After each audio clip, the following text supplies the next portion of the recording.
کیا آپ جانتے ہیں قیامت کے دن سب سے پہلے آپ سے 3 سوال پوچھے جائیں گے؟ نہ دولت کام آئے گی، نہ شہرت، نہ ہی رشتہ دار، بس یہ 3 سوال، اور انہی پر فیصلہ ہوگا کہ آپ کی منزل جنت ہے یا جہنم۔ پہلا سوال ہوگا، تم نے اپنی زندگی کہاں گزاری؟ یعنی وہ 50، 60 یا 70 سال جو دنیا میں گزارے وہ کس چیز پر ضائع کیے؟ کیا وہ وقت اللہ کی عبادت، نیکی اور خدمت خلق میں گزرا، یا فضول کاموں، گناہوں اور لہو و لعب میں ضائع کر دیا؟ سوچو، اگر کوئی پوری زندگی صرف دنیا کے پیچھے دوڑتا رہا اور آخرت کو بھول گیا تو اس دن وہ جواب کیسے دے گا؟ ایک لمحہ بھی ضائع نہ ہوگا، سب حساب میں آئے گا۔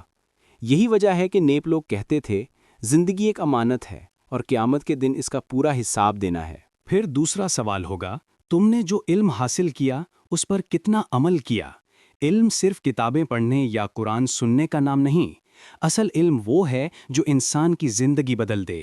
اگر کسی کو نماز کا علم تھا لیکن اس نے نماز نہیں پڑھی، اگر کسی نے قرآن کے احکام سنے لیکن ان پر عمل نہیں کیا، اگر کسی نے لوگوں کو دین کی باتیں بتائیں لیکن خود پر عمل نہ کیا، تو اس دن وہ کیا جواب دے گا؟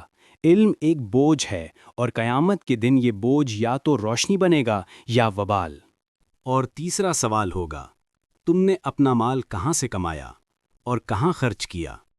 اگر دولت حلال طریقے سے کمائی، دوسروں پر خرچ کی، ضرورت مندوں کی مدد کی، تو یہ دولت اس دن ڈھال بن جائے گی۔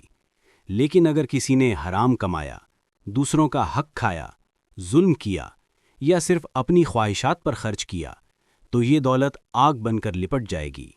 سوچو، اس دن ایک ایک پیسے کا حساب دینا ہوگا۔